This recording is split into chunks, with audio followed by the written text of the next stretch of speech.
আসসালামু আলাইকুম প্রিয় শিক্ষার্থীরা, ওয়েলকাম টু মমিনুরস টিচিং হোম। এই ভিডিওটিতে বাংলাদেশ ও বিশ্ব পরিচয় বইয়ের প্রথম অধ্যায়ের একটি গুরুত্বপূর্ণ বিষয় নিয়ে আলোচনা করব।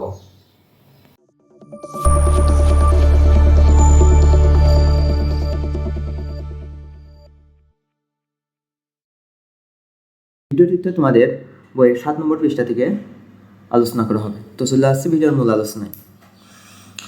7 নম্বর পৃষ্ঠার যে বিষয়বস্তু সেটা হলো যুক্তফ্রন্ট সম্পর্কে। তো প্রথমত আমরা প্রশ্ন আকারে সাজিয়েছি 7 নম্বর পেজের যে গুরুত্বপূর্ণ যে তথ্যগুলো আছে সেটা আমরা প্রশ্ন আকারের আমরা দেখব। গুরুত্বপূর্ণ যে প্রশ্নগুলো আছে, যেমন যে কবে যুক্তফ্রন্টভুক্ত কৃষক শ্রমিক পার্টির নেতা একে ফজলুল হক মুখ্যমন্ত্রী হিসেবে শপথ গ্রহণ করে। খুবই গুরুত্বপূর্ণ একটি কোশ্চেন। সেটা হলো যে কবে যুক্তফ্রন্টভুক্ত কৃষক শ্রমিক পার্টির নেতা একে ফজলুল হক মুখ্যমন্ত্রী হিসেবে শপথ গ্রহণ করেন। এটা হলো 1954 সালের 3 এপ্রিল। 1954 সালের 3 এপ্রিল মুখ্যমন্ত্রী হিসেবে একে ফজলুল হক শপথ গ্রহণ করেন। যুক্তফ্রন্ট সরকার কতদিন ক্ষমতায় ছিল? সেটা হলো 56 দিন। মাত্র 56 দিন যুক্তফ্রন্ট সরকার ক্ষমতায় ছিল। কে যুক্তফ্রন্ট সরকারকে বরখাস্ত করে? সেটা হলো জেনারেল গোলাম মোহাম্মদ। 1954 সালের 30 মে যুক্তফ্রন্ট সরকারকে বরখাস্ত করে। এরপরে জানতে হবে যুক্তফ্রন্ট সরকার বরখাস্ত করার পর কাকে গৃহবন্দী করা হয়? সেটা হলো একে ফজলুল হককে বরখাস্ত করা হয়। তারপরে যে বিষয়টা আছে পরের অংশটুকে পরিচ্ছেদ 1.3 সামরিক শাসন ও পরবর্তী ঘটনা প্রবাহ। প্রথমে জানতে হবে যে সামরিক শাসন কে জারি করেন? সামরিক শাসন জারি করেন প্রেসিডেন্ট ইস্কান্দার মির্জা। এবং সামরিক শাসন কবে জারি করা হয় যদি প্রশ্ন করা হয় তাহলে হবে 1958 সালের 7 অক্টোবর। ইস্কান্দার মির্জা সামরিক শাসন জারি করার পর যেসব পদক্ষেপ গ্রহণ করেছিল, সেই পদক্ষেপ কি পদক্ষেপ গ্রহণ করেছিল? সেটা হলো 1956 সালের যে সংবিধান সেটা বাতিল এবং কেন্দ্রীয় প্রাদেশিক পরিষদ ভেঙে দেওয়া, রাজনৈতিক দলের কার্যক্রম নিষিদ্ধ ঘোষণা, বেশ কয়েকজন রাজনৈতিক নেতাকে জেলে প্রেরণ, সকল মৌলিক অধিকার কেড়ে নেওয়া। এগুলো ছিল ইস্কান্দার মির্জার সামরিক আইন জারি করার পর যেসব পদক্ষেপ গ্রহণ করেছিলেন। যে আইয়ুব খানের ক্ষমতা দখল, এখানে যে গুরুত্বপূর্ণ কোশ্চেনগুলো আমি সাজিয়েছি সেটা হলো কবে আইয়ুব খান ইস্কান্দার মির্জাকে উৎখাত দেশ ত্যাগে বাধ্য করে ক্ষমতা দখল করেন? সেটা হলো 1958 সালের 27 অক্টোবর। মৌলিক গণতন্ত্র ব্যবস্থা চালু করেন কে? সেটা হলো আইয়ুব খান মৌলিক গণতন্ত্র ব্যবস্থা চালু করেন। মৌলিক গণতন্ত্র ব্যবস্থা কি জন্য করা হয়? সেটা হলো সামরিক শাসনকে দীর্ঘস্থায়ী করবার জন্য মূলত মৌলিক গণতন্ত্র ব্যবস্থা করা হয়। 1956 সালে কত হাজার কাউন্সিল সদস্যের ভোটে আইয়ুব খান প্রেসিডেন্ট হিসেবে নির্বাচিত হন? সেটা 1965 সালে কত হাজার কাউন্সিল সদস্যের ভোটে আইয়ুব খান প্রেসিডেন্ট হিসেবে নির্বাচিত হন? সেটি হলো 80,000 কাউন্সিল সদস্যের ভোটে আইয়ুব খান প্রেসিডেন্ট হিসেবে নির্বাচিত হন। শর্ট দিয়ে রাখতে পারো, গুরুত্বপূর্ণ একটি নোট।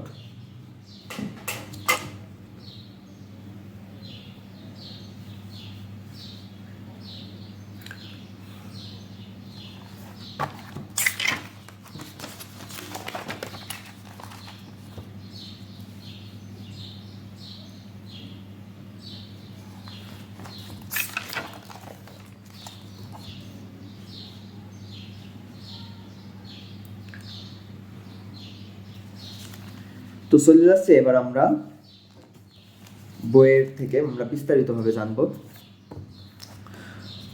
যুক্তফ্রন্ট সরকার 1954 সালের 3 এপ্রিল যুক্তফ্রন্টভুক্ত কৃষক শ্রমিক পার্টির নেতা একে ফজলুল হক মুখ্যমন্ত্রী হিসেবে শপথ গ্রহণ করেন।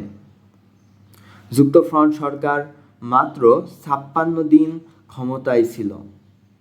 পাকিস্তান সরকার পূর্ব বাংলার যুক্তফ্রন্ট সরকারকে মনে প্রাণে গ্রহণ করতে পারেনি। তারা ষড়যন্ত্রের পথ বেছে নেয়। আদমজী পাটকল ও কর্ণফুলী কাগজের কলে বাঙালি অবাঙালি দাঙ্গাকে অজুহাত হিসেবে দাঁড় করিয়ে পাকিস্তানের গভর্নর জেনারেল গোলাম মোহাম্মদ 1954 সালের 30 মে যুক্তফ্রন্ট সরকারকে বরখাস্ত করেন। উল্লেখ্য, পাকিস্তান সরকারের ইন্ধনে ওই দাঙ্গা হয়েছিল। শেরেবাংলা একে ফজলুল হককে গৃহবন্দী করা হয়। পরিপ্রেক্ষিতে বহু নেতাকর্মীকে গ্রেপ্তার করা হয়। এর মাধ্যমে পূর্ব বাংলার প্রতি পাকিস্তান শাসক গোষ্ঠীর চরম বৈরী মনোভাব প্রকাশ পায়। পূর্ব বাংলায় পাকিস্তানের অরাজক শাসন পর্ব শুরু হয় এবং এরই প্রেক্ষিতে কি হয়, পূর্ব বাংলায় পাকিস্তানের যে অরাজক যে শাসন পর্ব সেটা শুরু হয়। কেন্দ্র প্রদেশে ঘন ঘন সরকার পরিবর্তন হতে থাকে। দেশে সামরিক শাসনের বেড়াজালে আবদ্ধ হয়।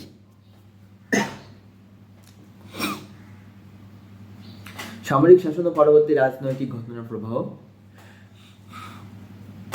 এটা সম্পর্কে আমরা জানবো এখন। পশ্চিম পাকিস্তান ভিত্তিক সামরিক শাসক গোষ্ঠীর অশুভ তৎপরতার ফলে সংসদ এবং সরকার কার্যকর ভূমিকায় থাকেনি। ষড়যন্ত্রকারী গোষ্ঠী ক্ষমতা দখলের সুযোগের অপেক্ষায় ছিল। পূর্ব বাংলায় প্রাদেশিক পরিষদের পরস্পর বিরোধী এমএলএদের মধ্যে মারামারির মতো এক অপ্রীতিকর ঘটনাও ঘটে। এতে ডেপুটি স্পিকার শাহেদ আলী গুরুতর আহত হয়ে পরে হাসপাতালে মারা যান। এরই সুযোগ নিয়ে 1958 সালের 7 অক্টোবর প্রেসিডেন্ট ইস্কান্দার মির্জা সামরিক আইন জারি করেন। তিনি দায়িত্ব নিয়ে যেসব পদক্ষেপ গ্রহণ করে তার মধ্যে উল্লেখযোগ্য ছিল 1956 সালের সংবিধান বাতিল, কেন্দ্রীয় প্রাদেশিক পরিষদ ভেঙে দেওয়া, রাজনৈতিক দলের কার্যক্রম নিষিদ্ধ ঘোষণা, বেশ কয়েকজন রাজনৈতিক নেতাকে জেলে প্রেরণ, সকল মৌলিক অধিকার কেড়ে নেওয়া। এরপরে আসছে আইয়ুব খানের ক্ষমতা দখল।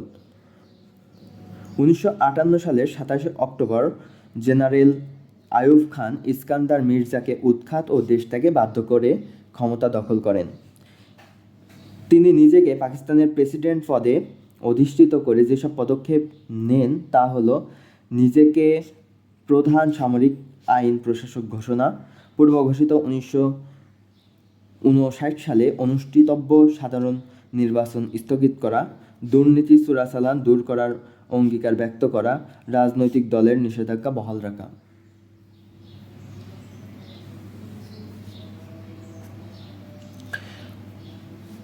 সামরিক শাসনকে দীর্ঘস্থায়ী করবার লক্ষ্যে আইয়ুব খান মৌলিক গণতন্ত্র নামে একটি ব্যবস্থা চালু করেন। এ ব্যবস্থায় পূর্ব পাকিস্তান ও পশ্চিম পাকিস্তান মোট 80,000 নির্বাচিত ইউনিয়ন কাউন্সিল সদস্য নিয়ে নির্বাচক মণ্ডলী গঠনের সিদ্ধান্ত গ্রহণ করে এবং তাদের ভোটেই রাষ্ট্রপতি, প্রাদেশিক পরিষদের সদস্য নির্বাচিত হওয়ার বিধান রাখা হয়। এটি ছিল পরোক্ষ নির্বাচন পদ্ধতি।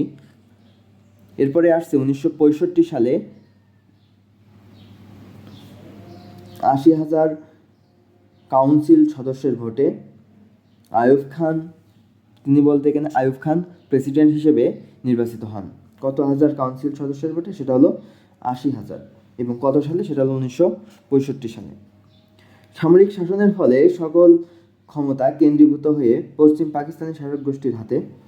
সামরিক শাসনের ফলে সকল ক্ষমতা কেন্দ্রীভূত হয়, সেটা হলো পশ্চিম পাকিস্তানি শাসক গোষ্ঠীর হাতে। পূর্ব পাকিস্তানের সকল ক্ষেত্রে বৈষম্য আকার ধারণ করতে থাকে এবং এরই প্রেক্ষিতে কী হয়, পূর্ব পাকিস্তানের সকল ক্ষেত্রে বৈষম্য চরম আকার ধারণ করতে থাকে। তো ভিডিওটি এই পর্যন্ত।